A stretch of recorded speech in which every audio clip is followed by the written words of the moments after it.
Welcome to BlackUSA.news morning show. I'm your host, William Honolulu Jr. Join us as we explore the news and opinions that impact our community. We break down how the major stories have a very personal, local, and racial impact. No topic is off limits, but even if the conversation gets rough, we're always going to keep it real. Greetings and salutations, all my friends out there in internet land. I am William Honolulu Jr., and I have the privilege and honor of serving as the host of the Black USA News Morning Show. Good morning to you. I hope that you are having a wonderful morning thus far, or if you're catching us on replay, a wonderful whatever time of the day it is for you. Today, we're going to have a really great time. We're going to talk about, and it's funny that I say it's going to be a great time, but it absolutely is. I have a former guest on here. She's going to come back and educate us a lot more, Pastor Shannon Wright.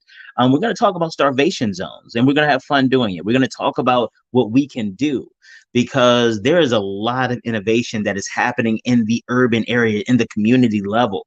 And a lot of things we think about are like these community gardens that we see people at, or we think about the expansion of the farmers market, and that in part of that expansion in the farmers market is not just the expansion of the number of vendors, but also the diversity in the vendors. There is a big emphasis on farm or from garden to table, and that is transforming the entire landscape. What's more is that there are a lot of studies out there that talk about or that really demonstrate, not even just talk about, they demonstrate, they have the data to back it up, that a lot of the food that we eat is killing us.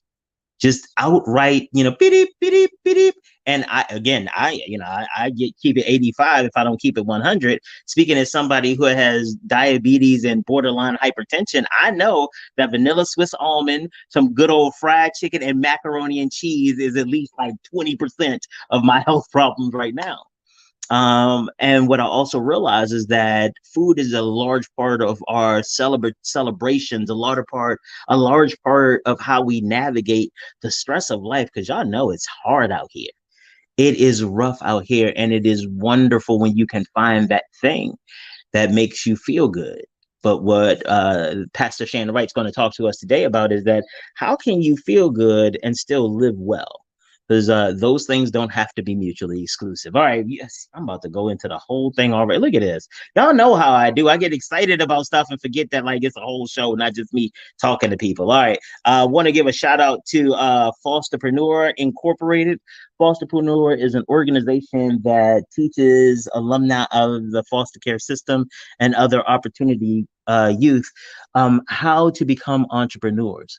Many of them have been failed by our educational system, but have an incredible amount of tenacity, an incredible amount of perseverance, and amazing problem-solving skills. For many of them, unfortunately, those skills had to develop because of the circumstances they were in. But those are the same skills that entrepreneurs need in order to be successful. And so what Fosterpreneur does is it doesn't look at we don't look at their circumstance as an obstacle. We look at their circumstances as an opportunity for them to utilize the skills that they were able to develop in those circumstances to take greater control of their life. Also, we are Black USA News, because there's a lot of we's. I work with a lot of incredible organizations, but in talking about Black USA News, we understand the importance of the elections. If you have even been remotely following the January 6th hearing, you realize that our elected officials, people that we trusted some of us trusted with the vote, they were willing to throw away democracy just to stay in power. The only thing that saved us was it was done by the Keystone Cops. When we look at Baltimore, we look at the corruption of some of our elected officials, how they've been used by government agencies and also even for their own devices. It's time that we make sure that we hold our elected officials accountable and make sure that we are electing the people that have our best interests at heart.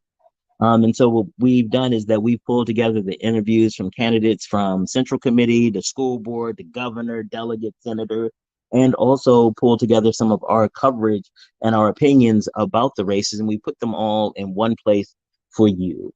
So make sure that you check out our site and follow us for our continuing Maryland election coverage.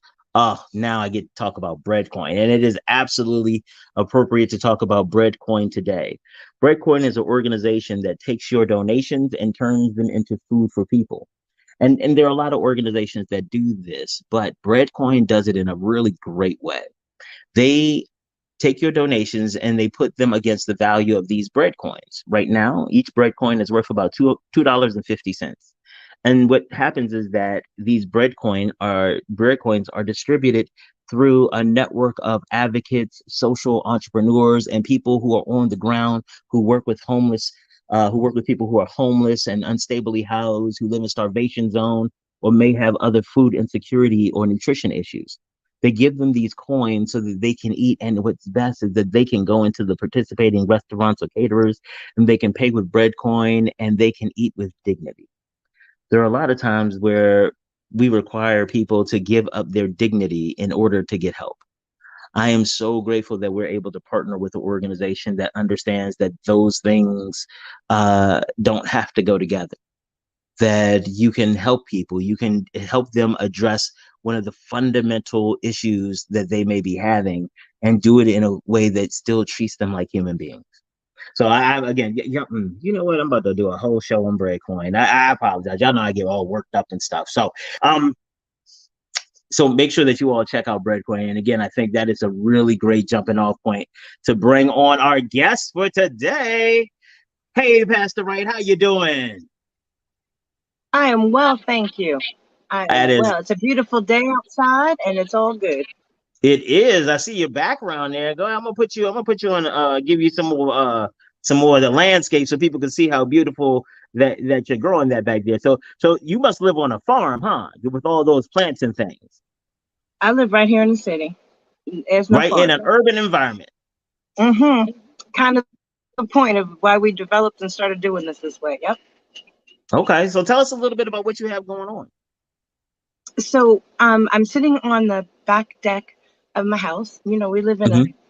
regular old area in Baltimore, so you know the houses are not but so wide, the backyards are not Absolutely. but so big. It's a Mm-hmm. small deck, but with the right kind of shelving, you can Mm-hmm. have containers growing and feeding your family all by yourself without having to worry about what's in the supermarket, what's in your neighborhood, how much stuff costs, and things you can't find.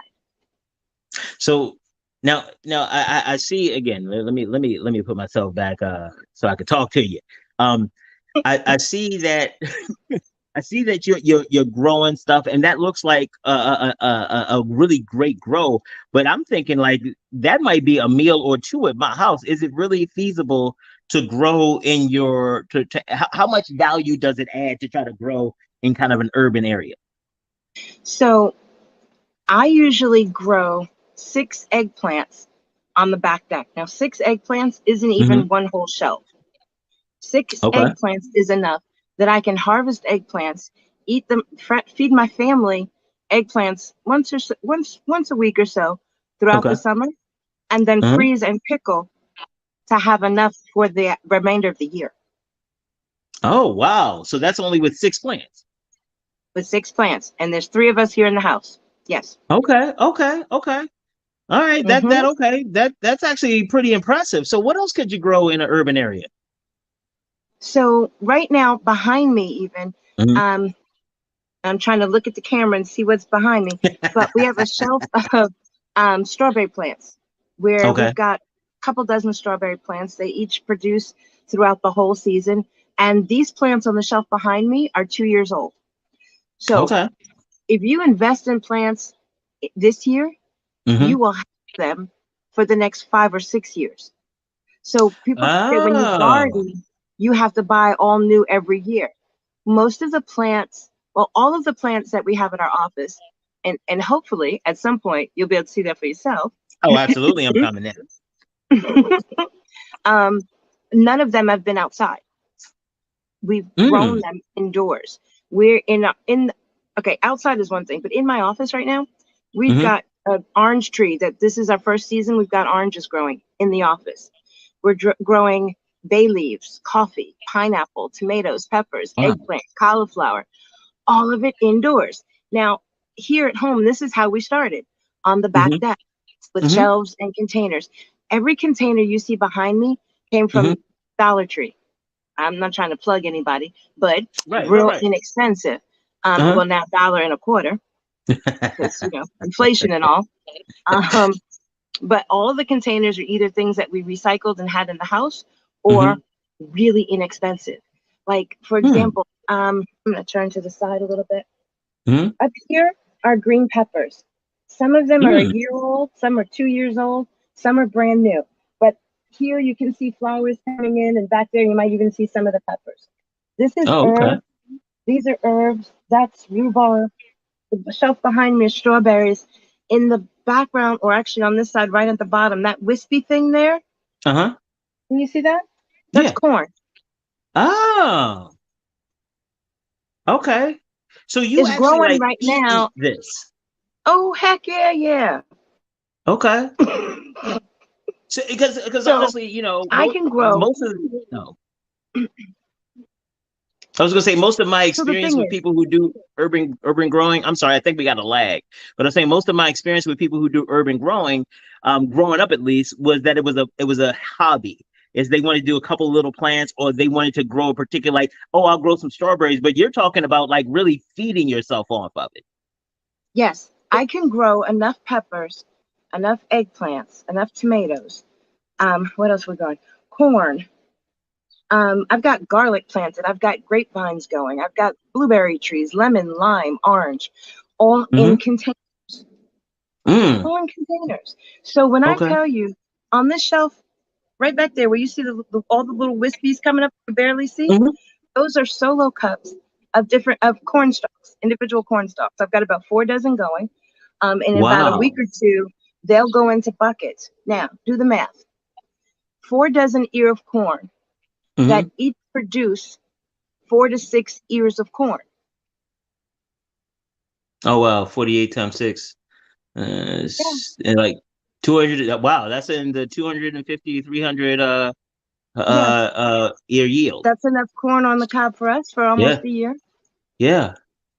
And so, okay, so how about this?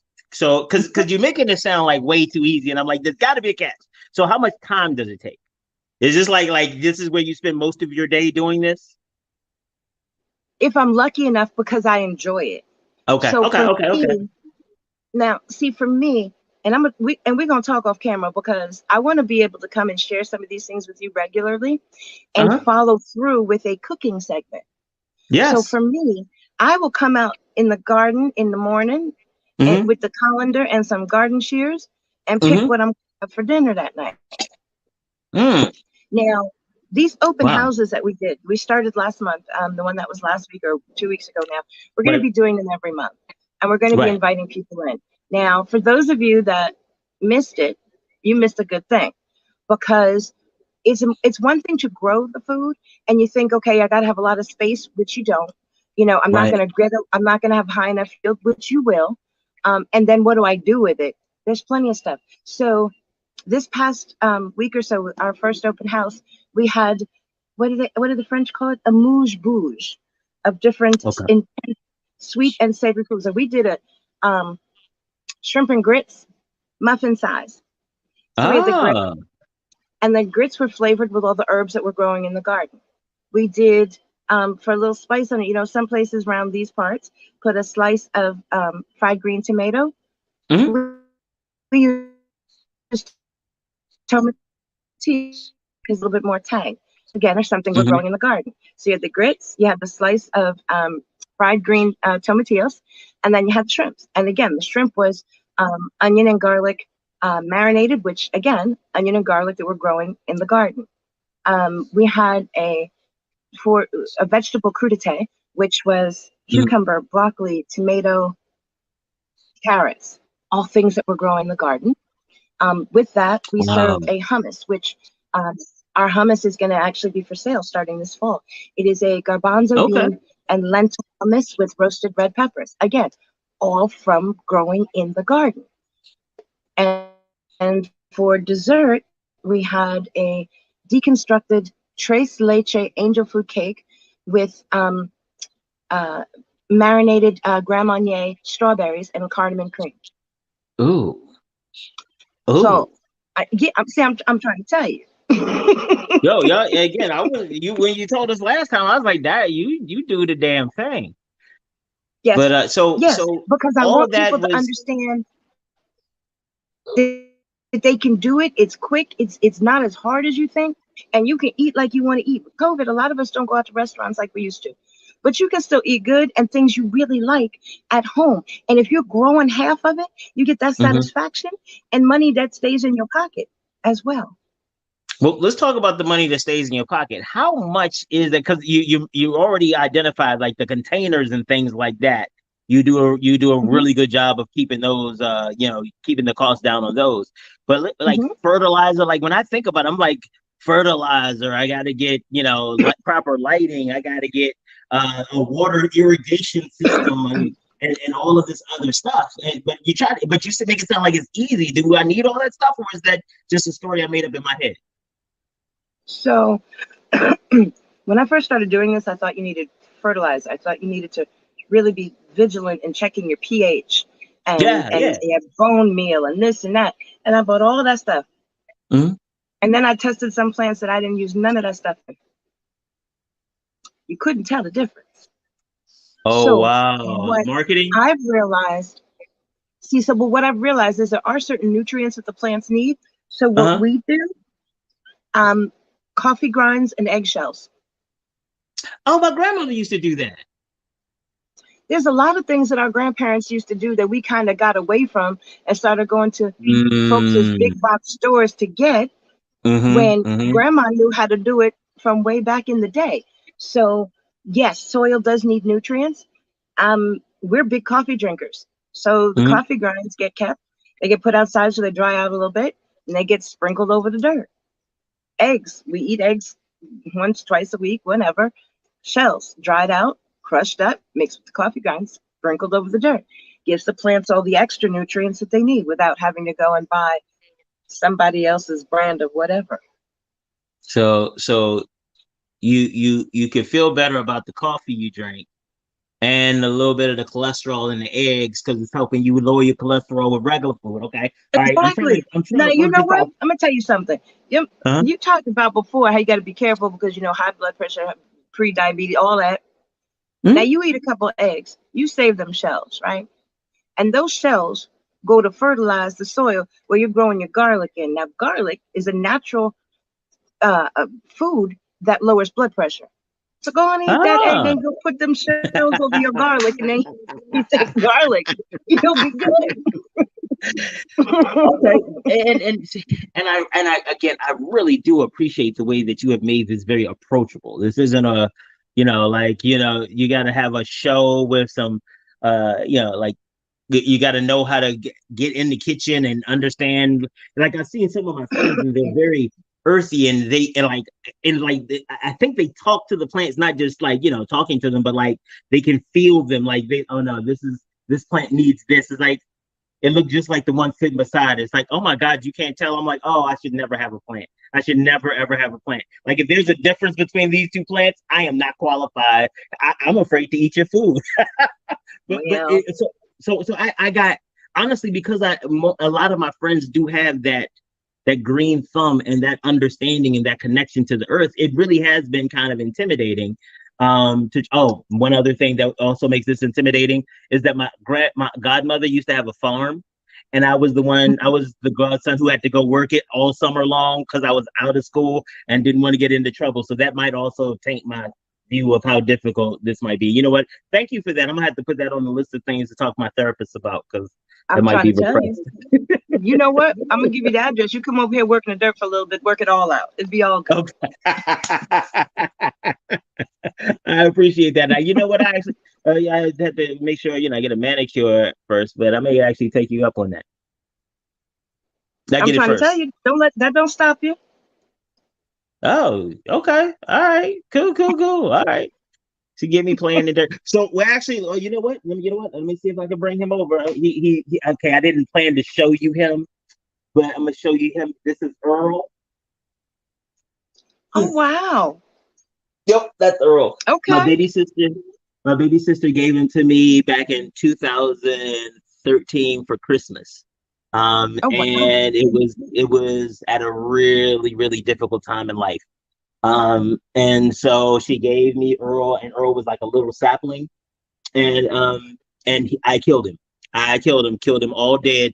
Just killed Earl, and I was so upset. But then Earl got a little bit of light, and Earl came back. I was like, okay, we're gonna make sure you keep the light. And so what I did is I used to drive around with Earl in my car with a seatbelt on, because there was, when I lived, my apartment was below ground, so I couldn't get any natural light. So when I went out, Earl went out with me. He had a seatbelt on and he got the light. And then when I moved, I took Earl, and I was like, oh, I can get him all the sunlight he needs. I left him out on the back porch for a few days during the summer. That's not a good idea. That's not a good Not idea. without water, probably No, not without he was water. watered, No. but it ended up bleaching him for some reason. And so I brought him in, and I felt really bad. And I was like, okay, well, you know what? I'm going to, just get myself together. Then I'm going to throw him away. And then some green came back. I was like, baby, you'll never go outside again. Never. I got you. There's water every day. But one of the things. So what happens sometimes, just so you know, if plants are used to a certain type of lighting or being indoors, when they go outside and get that extreme sunlight, their leaves may bleach. They may lose a few leaves just because they got to transition and readjust. But that doesn't mean you didn't kill Earl. Obviously, you didn't kill Earl. So And I have no fear. I even used, I was like, this is a metaphor for my resilience, and I may get knocked down, but like Earl, I could come back. Oh yeah, it was a whole speech in my head. Me and Earl together. It's representative of us overcoming our challenges and stuff. Power to the people, strength. It was awesome. And honestly, with Earl, that has been one thing, because I went out. I still think I bought a 15-pound bag of soil nutrients and stuff like that. I think I used 8, and he hasn't stopped growing. And so I'm like, wow, I got a whole 10 pounds of this left.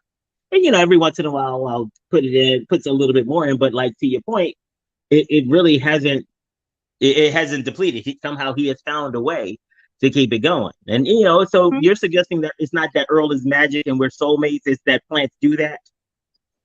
I think for you it's a combination of both. Oh, that I love them pastoral skills kicking in right there. I was like, okay, the crazy man may need some support right now. No, it's just that sometimes our greater power puts us together with other living beings so that we can learn from each other. Yeah.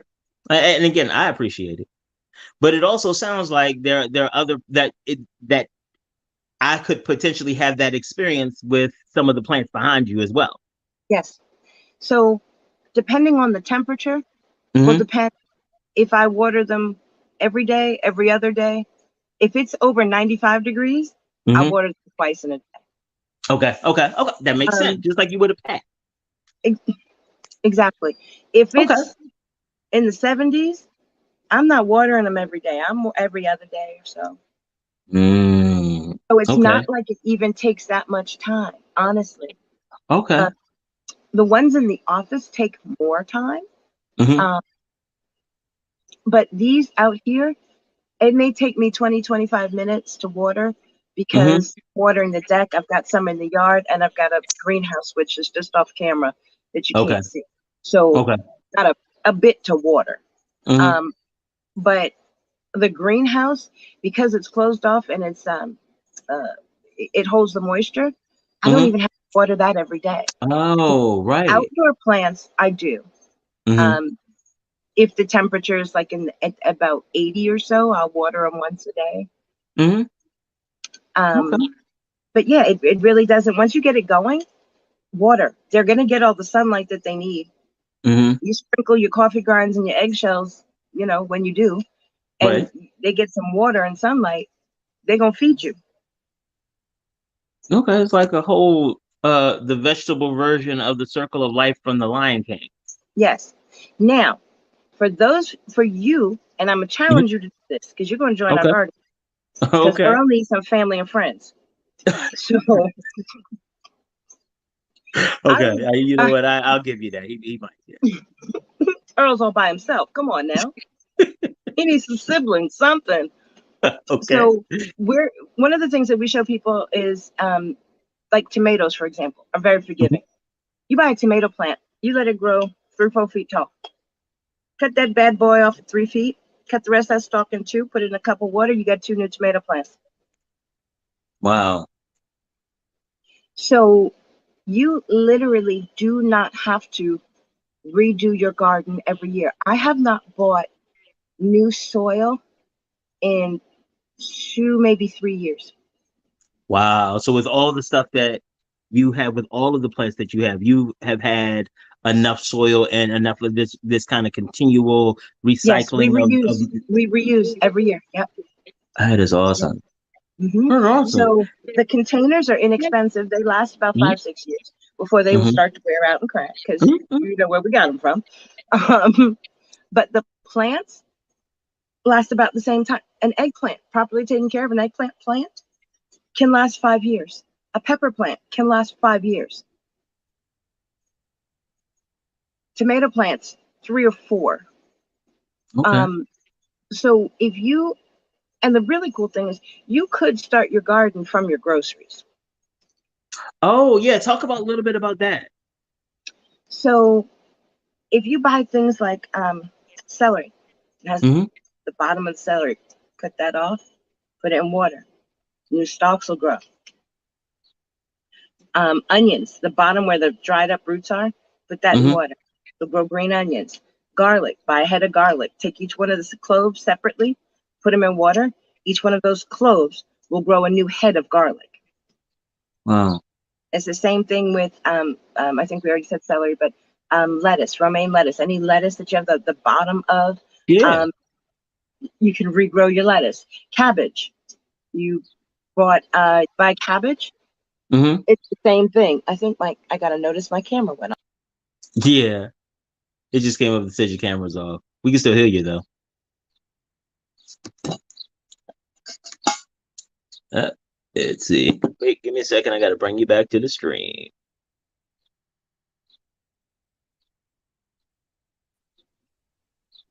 There we go. Can you hear So, me? yes, I can. Okay, cool, cool, cool, cool.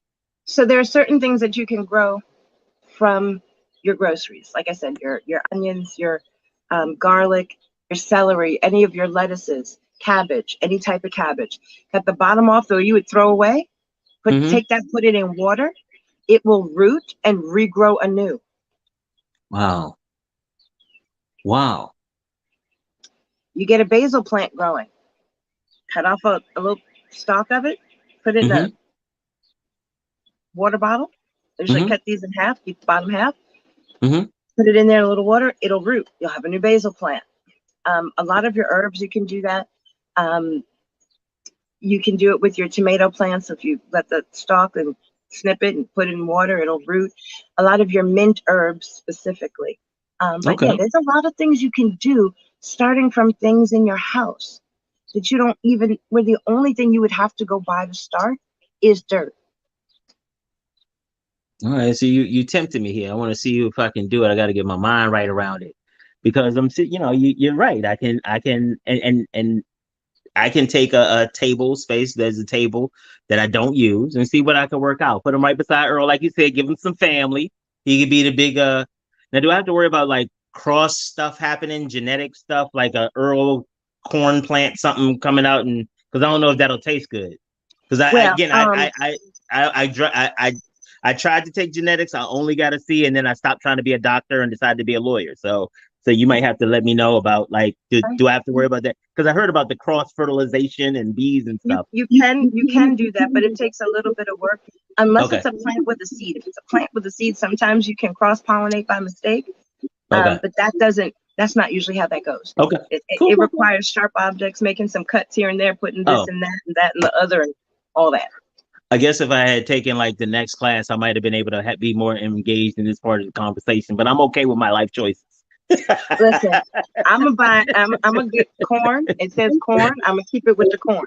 I wouldn't. I don't want a corn tomato. I'm not looking for a corn eggplant. I'm gonna keep let the corn be corn. Let the eggplant be eggplant. but They can but beat up in the pot, perhaps. you know there you go. But I think one of the things, I realized, especially, and thank you so much for this conversation. This has been incredibly enlightening. Because I realized that one of the things that is very pervasive is a lot of these myths. And we often talk here about the five monkeys experiment. And the way that the five monkeys experiment goes is that scientists took these five monkeys and put them in a cage. And at the top of the stairs in the cage was fruit. And so the monkeys, anytime a monkey would head up to the fruit, all of the monkeys would get sprayed with this icy water. And so they kept doing that until none of the monkeys tried to go get the fruit. And so what ended up happening is that the scientists disconnected the water device, the device that put icy cold water on them, and disconnected it, and then took one of the monkeys out and brought a new monkey in. So you have four old monkeys and one new monkey. So the four old monkeys, the one new monkey comes in, is like, oh, look, there's fruit up there. It gets ready to head up there. All of the old monkeys jump on him and beat him down. And so he's like, yo. And so every time he gets ready to do it, they jump on him and beat him down until he just stops going up there. So what they do is that they bring a new monkey in and take one of the old monkeys out. So you have these two new monkeys, one who's gotten beaten, three old monkeys, and this new monkey that has no idea what's going on. The new monkey who has no idea what's going on looks up there. It's like, oh, wow, fruit, gets ready to head up there.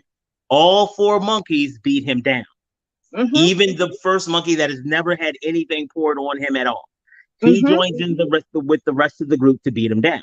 And so they continue this experiment until you have these four new monkeys who've never had any ice poured on them, but have all gotten beaten down and have all joined in the beating, who now this brand new monkey, because nobody in this cage anymore has ever had water poured on them. And so what ends up happening is that when this new monkey gets ready to go get the fruit, all of the monkeys beat him down. And it is this idea that we get trained and don't know why we get trained, and we come up with these reasons how things make sense. All of those there's a whole bunch of sense-making, nonsense-making monkeys all around Baltimore. Then. Oh, woo! You ain't never lied about that. You ain't never lied about. That's a whole show by itself right there.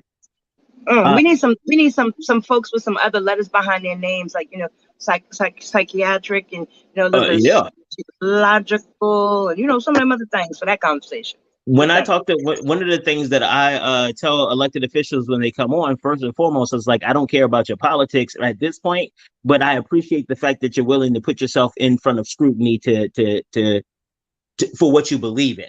And because I honestly believe people who run for office have mental health issues, because I can't fathom putting yourself in harm's way like that. Like, I also talk about Ruby Bridges' parents. They are incredible heroes that should be arrested because that's some child abuse right there. I'm just saying. And I agree. I absolutely agree. But at the same time, I have this other side of me that is grateful that they did it, but I could not. Like, yes. I would still be hurting in my grave if I had to subject my child to that, period. Yes. And I appreciate Emmett Till's mother as well. I appreciate them having foresight that I know as a parent, I wouldn't be able to look beyond what has happened right here. So I appreciate that. It's just that I feel bad for the trauma that the children went through to be those icons. Yeah, no, I get it. I understand that completely. So as far as, politicians and mental illness, I do not accept that one. Thank you very much. That we'll have to add a present company excluded disclaimer on that. I'm just saying. Because my husband said to me, he said, "Are you sure you wanna? I know you and I like you, but you got opinions, and you sure you wanna?" I said, "Uh-huh." I said, because the one thing that I have that most of the folks that run for office around these parts don't is my God. Okay. Because my God is going to put me in a place to say the things that need to be said the way they need to be said for his glory. And by doing it in his manner, in his way, he's going to cover my backside. Absolutely. So and that article of faith is one of the things that, and again, while I'm mostly tongue in cheek talking about mental health among elected officials, I say the same thing about entrepreneurs, because The idea is that you are going against, and again, especially politicians who come to the table with an alternative idea that the existing system is somehow problematic. Those Mm-hmm. politicians, especially, that is. Let me go ahead and this is when David stood before Goliath, that was insanity as well. So Yes. don't get it twisted that insanity sometimes work out. But a lot of these Davids that are running around, their last name is they are not along. They're not of the line of Solomon, and that is the distinction. That is the distinction that a lot of people don't recognize. Your last name is Johnson. You're not the right David, bro. Mm-mm. Mm-mm. And so making sure that as they are. That is why for me, people who only show up with their articles of faith and no work behind it are kind of like people who show up with Earl and some bags of dirt with nothing else to come build a garden. You know they don't know what they're talking about. You know they're just excited to do it, and they saw it somewhere. It's like, oh, look, I got a whole plan. See, look at me. I grew Earl. I did, and Earl is so big now, and so I should run your garden.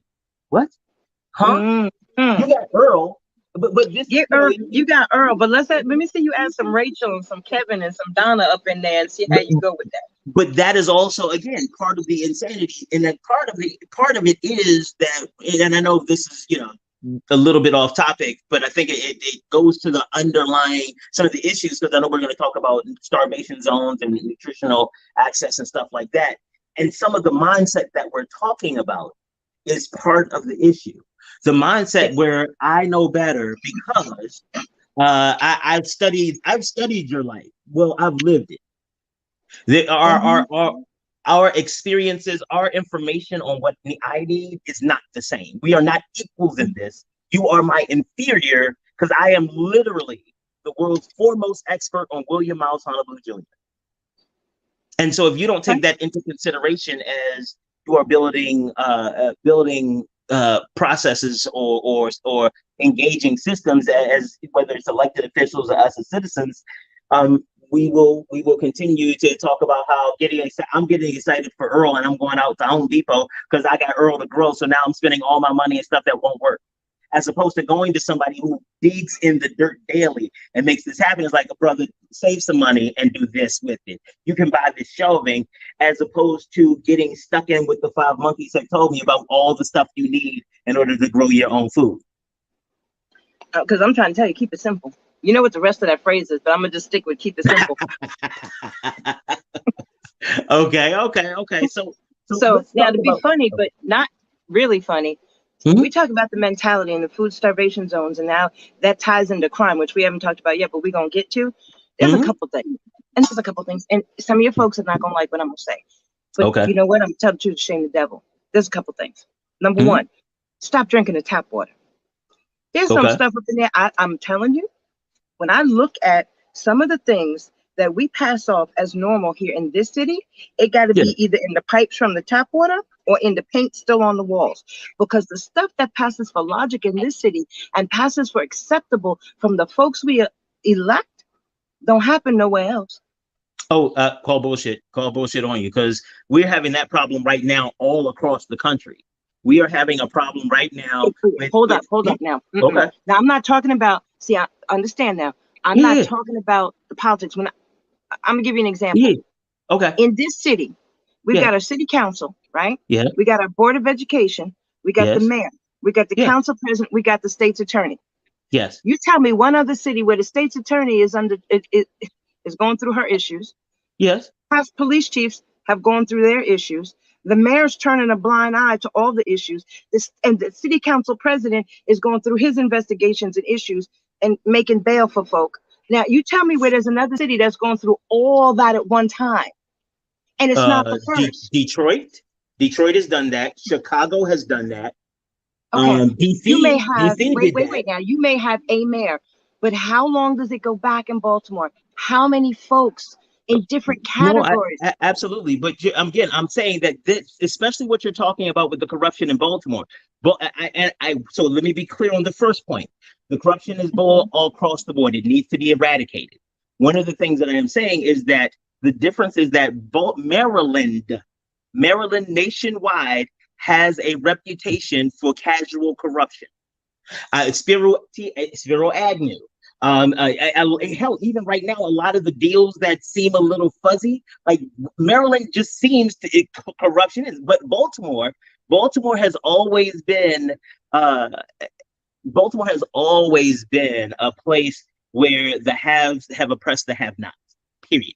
Between redlining the displacement of the Jewish neighborhoods and moving them from downtown up to Park Heights, like all of the Baltimore has perfected discrimination and oppression and having in groups interfight.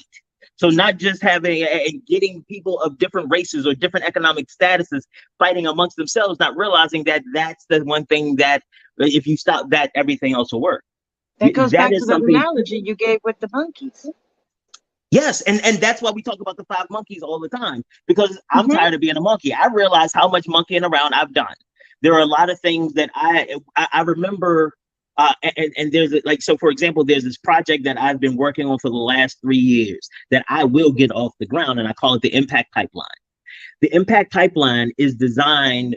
So let me put some context to it first.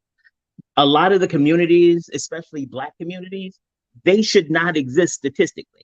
If the poverty level is 24,000 and the average income in the neighborhood is 17, that community, people should not be able to exist in that community, but they do.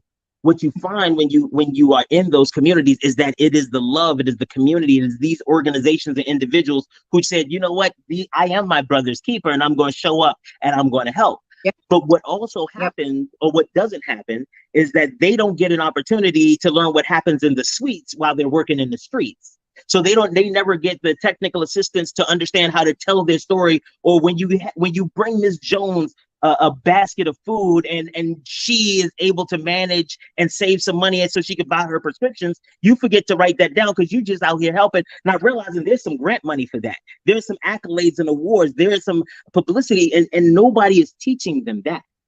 They are every once in a while they'll get the neighborhood award, or somebody with a first name honorable will give them a certificate or a citation, and that'll be it, and promise them some money that never comes. But what I've been trying to do is, and not even trying, I'm trying to get it up to scale, because I've been doing it with my team for the last year and a half, 2 years. Is that really bringing to the community some of these fundamental technical skills? Like, this is how you capture data. This is how you do just a program design, real simple. This is how you figure out how to tell your story. This is how you can prioritize. This is how you can access resources. This is how you can set goals. Because I learned it. You know, I call my business the grinding gang, and I tell people that I've been gang related my entire life. But the first set I claimed was the AME Zion Church, because what they did is that they taught me how to use certain weapons. I don't have to throw hands, I throw words, and my words are deadly. Go ahead and try to mess with me when it comes to parliamentary procedure or rules of order. Ha! I dare you. Then I graduated with my letters from the AME Zion Church, and Alpha Phi Alpha picked me up and was like, oh no, we're going to show you how to do this professionally. I was blessed to have those opportunities. Why wouldn't I take them to the streets where people are actually using their skills to keep other people alive, and show them how to make sure that the people in the suites understand the value of what they're bringing from the streets? And that's part of the problem. When you don't understand the value, you don't find it valuable. Absolutely. That is a big part of the problem too. And the best case scenario is that you show up to help those people. Look how wonderful I am, because, oh, your little garden. Oh, you know what? I'll buy you some dirt. It'll be so wonderful. Take a selfie with me as I give you the dirt. No, hold it up. Smile. Say William. Say William. Ow, that's so wonderful. And I don't like that, although I have found the benefit of it, and because I make fun of them, I also, because again, I don't keep it 100, but I will keep it 85. If I talk shit about you, I will come back if there's some value to it. I have found that, and I heard a friend of mine say this. She saw a friend of ours who took a picture while she was doing some community service, tastefully, because it was about the organization, not taking pictures of people. It was more the setup and stuff like that.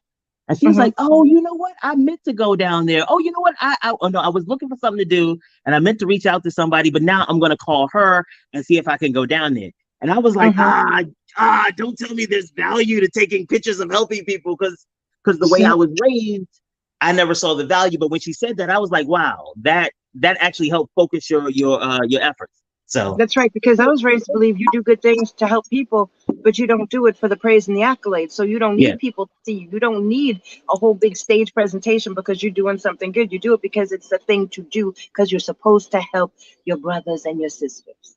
yes, So I never was the type that took pictures. Like this whole social media thing and starting to share now, I'm doing it more because I realize it is a tool to be able to reach more people.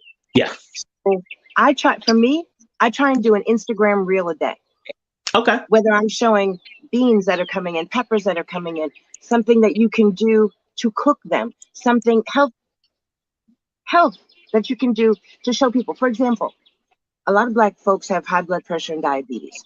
One of the biggest reasons is sugar and salt. Now, if I can show you how to grow oregano, thyme, basil, parsley, and you mixing up a herb that you put on there, the more flavor you can inject using herbs, the less you're going to be so you inclined need to the use salt. salt. And actually, So, that has been actually one of the things that has really helped me in the hypertension. I mhm, was borderline, and then the biggest thing that helped with diabetes was taking out like sodas and juice, mhm, and eating, and actually eating fruit, which was odd to me. So I was thinking, like, if I stop eating mhm. juice, start drinking juice, that means I need to stop eating fruit. My nutrition is like, No, no, no, no, no, no, no, no, no. It's no. not It's, see, it's the the scary, processing it's that a not lot the of, like you same said. because fruit doesn't have an ingredient label. It has skin. The juice has an ingredient label, which means it's the stuff other than the fruit that's going to get Right. you. And so that's, but again, it is the monkeys thing. I remember, so one time I remember, um I was so upset that it would take some amount of time to make food. Oh no, I know what it was. It was I was eating some kind of dressing, and I was trying to hit a target of sodium intake, and the dressing had too much sodium, and da da da da. And I didn't get anything from that restaurant because I was like, I'm trying to do right. And by the time I got to later on, I hadn't eaten anything, so I ended up getting a chicken box. And it was like, And wow, I bet you it had a lot more sodium than that dressing you were looking at. absolutely. But because of the way I made the decision, I missed the opportunity to actually, the thing I was complaining about, I undid. And then I also realized that some of it was that in the end of the day, I wanted the chicken box more. It actually, one of the things that people don't think about with drugs, like drugs, alcohol, cigarettes, is that they actually work. They make you feel better. And so to tell me to stop, like when I used to drink a lot, when people are like, well, you need to stop drinking. Okay, so what do I do instead? So you need to you need to eat better. Okay, so eating does make me feel good. So what do I do instead? And one of the Hmm. things I've appreciated that you talked about was the therapeutic nature of the gardening practice, the fact that it gets you to be able to focus, to move outside, and to engage life, to really have responsibilities to tend and take care of life, and to actually be able to benefit and have that life sustain you as well. Again, like the whole Lion King circle of life. So again, Absolutely. I enjoy talking to you. Like we covered a whole bunch of things. I really do. So okay, go ahead. I wanted to just throw that in there because like I want people. What they say, in my back when I was young, they used to call a heartbeat props, but now they say give people their flowers while they're here. So there are Absolutely. so many piles of dead leaves I come across. So when I find some flowers, I'm like, yeah, take it, and enjoy it today. But this stuff that we do, we started out of necessity. We were raising four kids. Mm-hmm. And at one point, my mother and my grandmother were living with us. And my mother and my grandmother had health conditions, and we wanted the kids to eat healthy. And having all the mouths to feed, it got a little expensive trying to do it healthy. So I said to my husband, I said, okay, we're gonna grow some stuff. He said, mm-hmm. And I said, no, we're gonna plant a garden. He said, mm-hmm. I said, I'm gonna grow some tomatoes. We're gonna start with tomatoes and eggplants. He said, mm-hmm. What time you want to go to the produce market? I said, you're not listening. He said, mm-hmm. How long ago was that? That was 12 years ago. Wow. Yep. So now Wow. we grow, Mm-hmm. we freeze and store some things. We can, both water can and pressure can. Yeah. I'm gonna just put it to you this way. You Uh-huh. don't have to be out on somebody's farm to understand canning. Yeah, I love it when the first time I ever, because so let's be clear, canned food does not look good, and I've also realized that a lot of the look is what they're selling. Like, so one of the things, so canning is also part of this. That part of the problem that we have is that the food that we eat shouldn't look like it does. So There's okay, go now let me ahead. tell you something. When you Yeah. grow your own and you put your herbs in it and you put it in your mason jars and you can Mhm. it, it doesn't look like the cans you buy from that come from the factory and you get off the shelf in the Oh supermarket. no, I'm talking about when I the canning that my godmother used to do, because she used to do canning vegetables, and they looked, because the water and the problem was that, and this is what I'm saying, the problem was the stuff in the can at the grocery store is not the way it's supposed to look. So for me, I'm looking Being for with you. string beans Yes. to look like I poured it out of the aluminum can, and this is all green, and they are a little, they're no, and that's part of the And they still challenge. got a crunch to them too. Yeah, no. They're supposed to be limp, and that's supposed to be like Mhm. spaghetti, green spaghetti with juice in it. Like Yes. that's what. Green But salty spaghetti even. that's part of one of the things that I appreciate about what you're saying is that it it it it it, it is beyond our expectations, because our expectations have been designed to sell us stuff. Like one of the things I was amazed that I saw this uh peach. Well, at least they said it was a peach that looked like a pumpkin. It was like flat, not the normal, sexy little peach, but the little flat one. And I was Mm-hmm. like, "Yo, what's wrong with it?" They were like, "Nothing." And I was like, "It's bent. Is it like disabled, like a disabled peach or whatever?" And they were like, I mean, They I put didn't know too what. much on top of it or No, smashed it. Or, they were like, sometimes they just grow that way, the way it is on the tree. And I was like, mhm. because for me, they've always come from the store or the farmer's market, where I not didn't realize this. A lot of the farmers pull the ones out that only look the right way, because they know, for me, people like me, I'm like, oh, that one's got a problem with it. No, we don't want that. Not realizing that we have five monkeys. It's a five monkey thing. If Yeah, that's a peach, if that's don't look like that, that can't be no peach. Ooh, ooh, ooh, ooh. Throw that exactly. away. We got to get rid of it. There's something wrong with And it. it's the same thing with tomatoes and with other all kinds of vegetables. They Yeah. don't always look see because the other thing is when you see a lot of these cooking shows, people don't fool yourself into thinking that what you make at home is going to look exactly like it. You don't know how much what is that spray Air, the spray. airbrushing, air, air, There you go. airbrushing. It's yeah, and spray paint. You ain't never said nothing. Somebody sent me one of those videos about where it was like one of those Adam ruins things, and they show what they do, like they color the it's painted. That's why your Yes, McDonald's don't never look like the actual yes, picture, because no, you didn't sit there and paint your McDonald's. You just bought it. exactly. And if you did paint it, don't eat that. You probably should eat it. So here's the thing. Let me tell you about McDonald's. Mm. I Yes, remember, and those parents out there who has fed their kids McDonald's, you know the story I'm about to tell you, where you find that one French fry, let's be okay, okay, more than one French fry. Okay, all right, I'm gonna be honest, but you ain't gone to McDonald's in months, and those French fries are only cold. They still look the same. That's not normal. That is not natural. Don't nothing not decompose like that except McDonald's fries. And that's what that scares me. Now, don't get it twisted. They taste great when they're hot, but yeah, but I also recognize that they're probably killing me. yes, yes. They probably do have some of that paint on them was talking about. Yeah. And so that So and so I appreciate, again, just the idea that this is possible. Now, it is not this it is. far off Yes, thing that I it gotta is. spend, 30, 40. That actually sounds like it saves money, and I don't need to be tills, and I don't need to get a whole new outfit and a little brim and thing covering up my head, and bee nets and shit like that, and mosquitoes.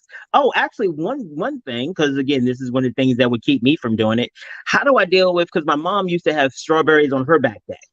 Actually, she Mhm. still does, now I think about it. And one of the things that she used to have happen, I don't know if there's still any strawberries now, because the birds would always come and eat them. Do you have issues around like pests and stuff like that coming? And is that difficult? Because I'm not trying to grow stuff and then have all these critters trying to come in my house because they know I got food. So apparently, what we were doing actually the first couple of years we were doing this here in Baltimore was we were just setting a buffet for all the neighborhood critters. Uh-huh. Because I'd say, "Oh, look, strawberries are coming in." Go back the next day to go pick them, and something else already did. Right. And what they would usually do is only eat half of it and let me know what they took, and I'm not gonna get. So oh, you got disrespectful critters. so Your critters are the disrespectful. first year we added the peach tree to the garden. Again, in a container. Even our trees are in containers. Okay. So we got the peach tree, had the peach tree on the deck so I could see it and watch the flowers coming in and the leaves and the peaches starting to grow. And came back one morning to get the peaches. There was one peach left on that tree. The rest of them were all over the deck, half eaten.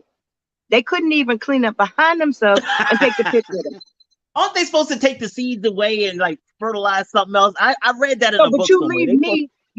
I raised 4 kids. They left me enough garbage to clean up. Now the animal critters are leaving me stuff to clean up. Come on now. All right. So what did you do? So this year, all the trees are in the greenhouse. Okay. So that I get the lemons, I get the elderberries, I get the limes, I get the peaches, because they can't get in there. If they start being able to open the greenhouse, that's Jurassic Park. Just stay in the house. Yeah, We're they done. can stay. There's a I'm whole other out. set of problems. Yeah. But so there needs to be a little bit more thought to the resources that we have, because so like if I can't just like, okay, I'm gonna go get a peach tree and grow it in my living room. Go. Like I need to really think this through, and I'm comfortable that the pastor will help you. I'm about to shoot that in the foot. Okay. Because I am that type. When you see me in the community and in different events, most people think that I'm a very, this is the box. This is her in the box. They don't see this part, that plays in the dirt and does these things. So when you said, I'm gonna see this tree and I'm gonna go put this tree in my living room and grow. So in my dining room right about now is a 4-foot fig tree. Because I knew that it wouldn't be able to survive in this climate outside year round. I didn't have a greenhouse at the time. So in the house, it's me, my sister, and my husband. And so I waited till they were otherwise occupied. My sister had gone to work. My husband was doing something. And I went out on the back deck and got the pot with the fig and brought it inside and put it in. And it's growing well? That was 3 years ago. Wow. So okay, is this like some Harry Potter stuff? Because this doesn't even seem like it should be real. Like you've made it just seem like Hocus Pocus is for traditionalists. Like just right now in the den, the room with the TV and the couch, like in the house, like not a special place. I have a shelf, kind of like these behind me, and I did this on purpose because I wanted to see if I could do it. I have a pot like those. Strawberries, a pot of strawberries growing in the den on the shelf. I have a pot of peppers, hot peppers, in content on the shelf in the den. Growing peppers, strawberries, celery in the den. Wow. So for me, if I'm going to listen, now this is in life, not just in gardening. But if I'm going to tell you I can do it, if I'm going to tell you you can do it, it's because I've done it and I know you can do it. And I'm going to show you how. I can't tell people you can grow in containers year round, inside and out, if I haven't tried it and done it. I give you that. All right, I'm like, look. We're gonna keep doing this. We're gonna keep it up. You got the link. I'm grateful when you decide to click it. Come on back, tell people about stuff. Because real talk. This is so exceptionally important, especially given the logistics and supply chains issues that we're having, and the current, because people say pending economic collapse, the current economic collapse. Yeah, it's current. Let me tell you something. When I go to my supermarket and I see more empty real estate than food on the shelves, I know the problem is already here. And it's a matter of not how many weeks or months, how many years it's going to take till the shelves are full at a price that vaguely resembles what it used to be. That's going to be years. If there is ever going to be a used to be. Exactly. So to tie this in, folks, listen, I'm talking directly. I ain't talking to you. Let me give you some more real estate. Wait. I'm sorry. I gotta click the button faster. You need more real estate. Go ahead. Tell them about it. Folks, I need y'all to hear me on this for real. The There's a lot of things that you can grow and a lot of things that you can do to be able to put food on your table. When I tell you, my grandmama used to have a phrase. She said, if I tell you salt pork is greasy, wipe your mouth. You ain't even got to eat it. But if I tell you it's greasy, wipe your mouth. And I'm telling you this. the amount of gaps in the supermarket is not going to change anytime soon. If you are in an area where there was a food insecurity zone to begin with, it's going to be a food negativity zone soon. And I'm trying to be funny, but it's not funny. And y'all need to understand that what you find still on the shelves, you may be priced out of being able to get because the cost is going to increase so much that you will no longer be able to afford what you used to be able to afford. Now, if you're used to going to the supermarket and you buy a head of lettuce, you buy a couple of tomatoes, you buy onion, garlic, peppers, whatever it is. You ever noticed lately you have a little bit less to buy that one chicken wing? Or that might be all you have left is to buy one chicken wing. But I'm trying to tell you, if you grow your tomatoes, your onions, your peppers, your garlic, your eggplant, your string beans, your collard greens, kale, parsley, all of that, if you can save your produce budget, eat healthy, and be able to spend that money on the things you can't grow, you will be at least even, if not ahead of the game. You will be healthier because eggplant don't grow with salt in it. Corn don't grow with salt in it. None of that stuff does. So you then also can control what goes in your food and how healthy you get to stay while keeping your money in your pocket. Folks, I'm trying to tell you, this is some real talk, whether it's health, whether it's nutrition for you and your family, whether it's monetary reasons.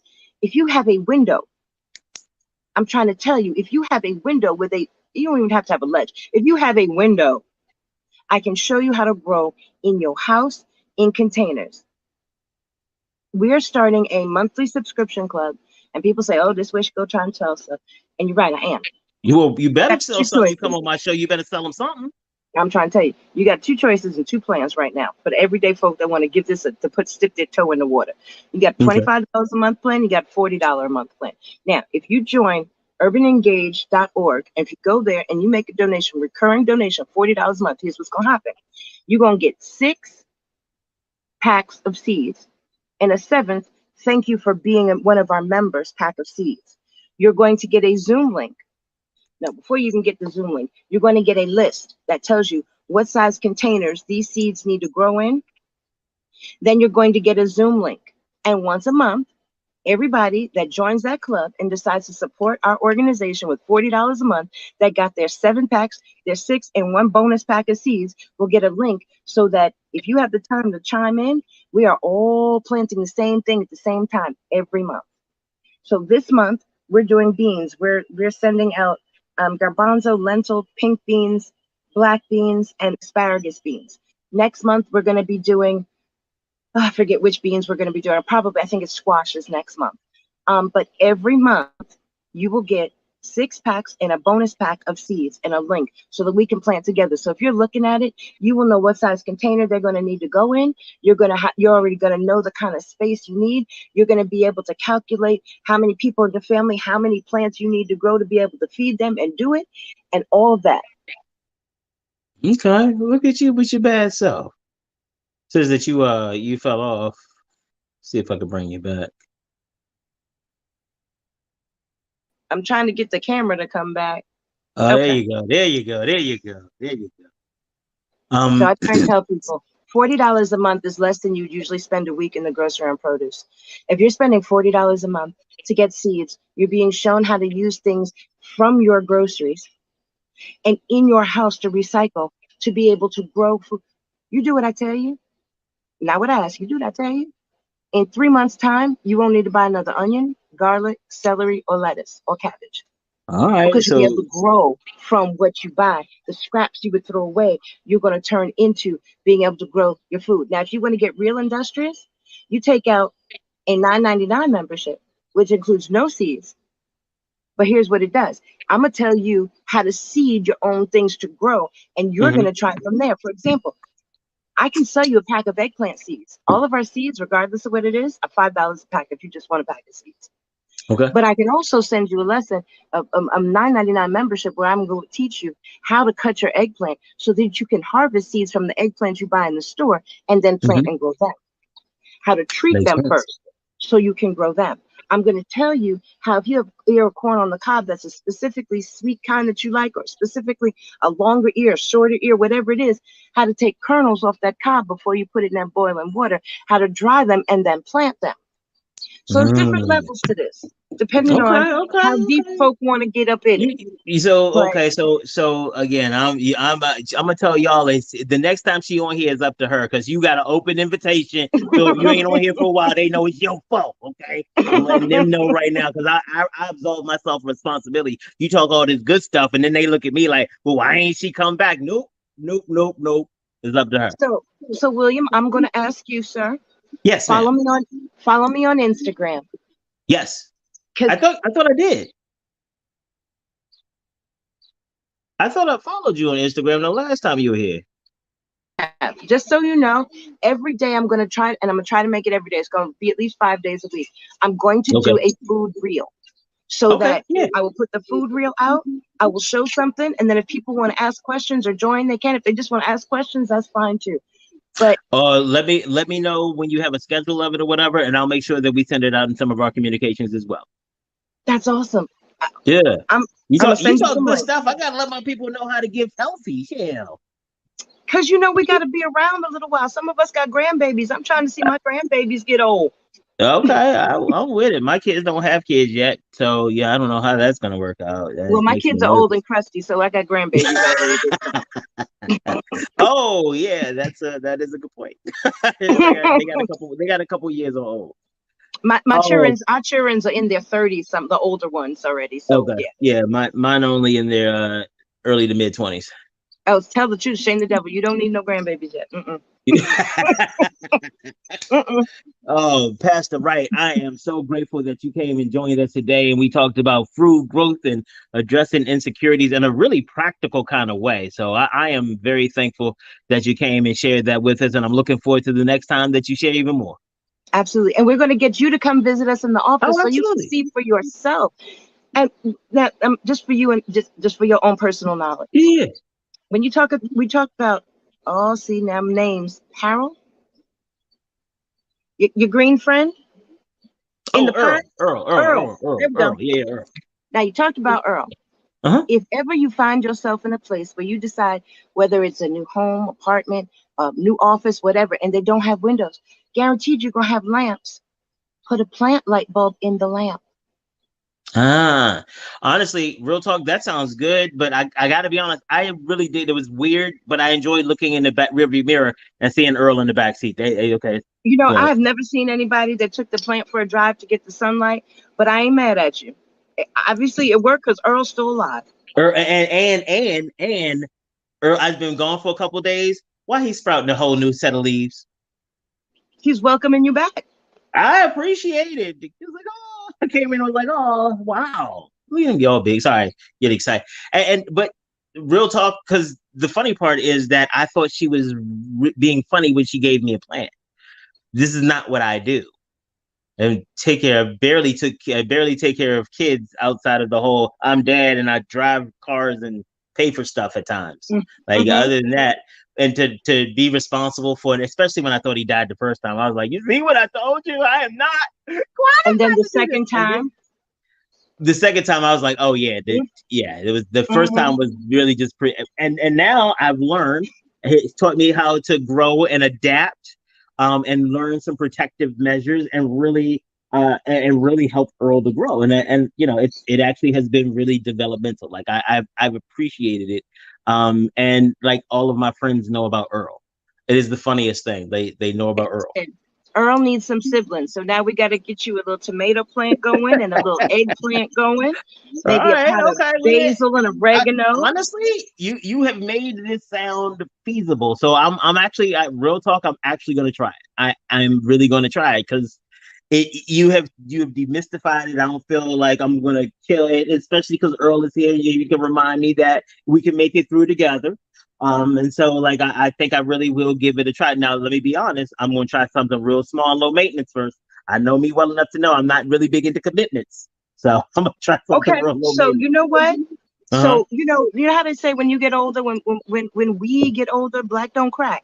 Yeah. So one of the things that help black not crack is aloe. Get you an aloe plant. doggone near as independent as a cactus. And actually I have seen aloe plants, and I've actually used my one of my exes had an aloe plant, and she would rub it on her skin, and her hands were always soft. Huh. Aloe. Sorry, flashback to it. Yeah. So yeah, I ain't that might going there actually with work. you. I ain't going there. We're gonna stay here. I'm not flashing back with you. But aloe, That's our it Titillating is Tuesday helpful for show. the skin. I'll talk about that there. Aloe is good just for regular upkeep of your skin. It's also good for Okay. minor burns, cuts, sunburn, mosquito bite, all that kind of stuff. So we're not So even get just something like talking that. about plant. Oh yeah, okay. So you know what? You're not slick. We about to start a whole new show right here, right now at the end of this one. So this one, how about this is what we do? Next time you come back, because you just opened up a whole new thing where kind of what is the value of plants? Because like honestly, I would have never gotten Earl. Because I would not have understood what I can't eat him. Like, what is he's just there. And it makes more responsibility to me.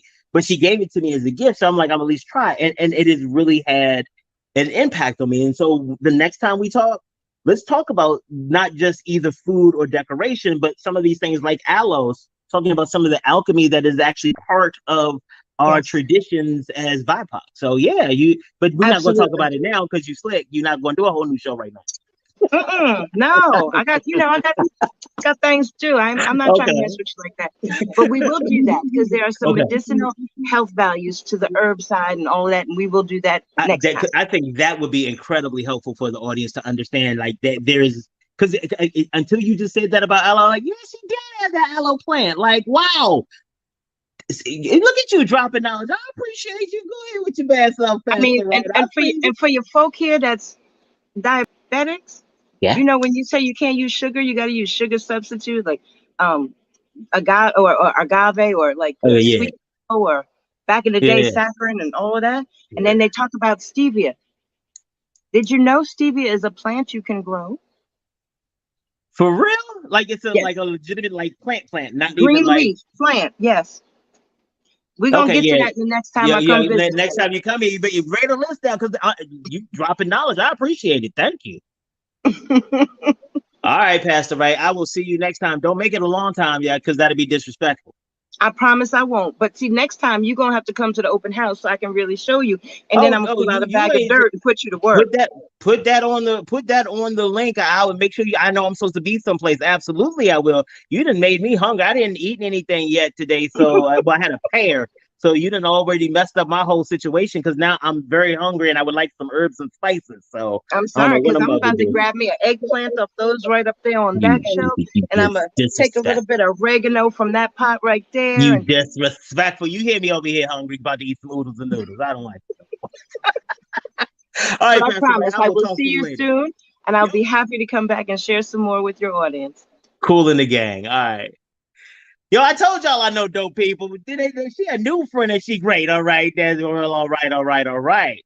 So please make sure that you pay attention that this is an opportunity. We always talk about us honoring our ancestors and things like that. Our ancestors were of the earth, not just through the experience of slavery, but before then.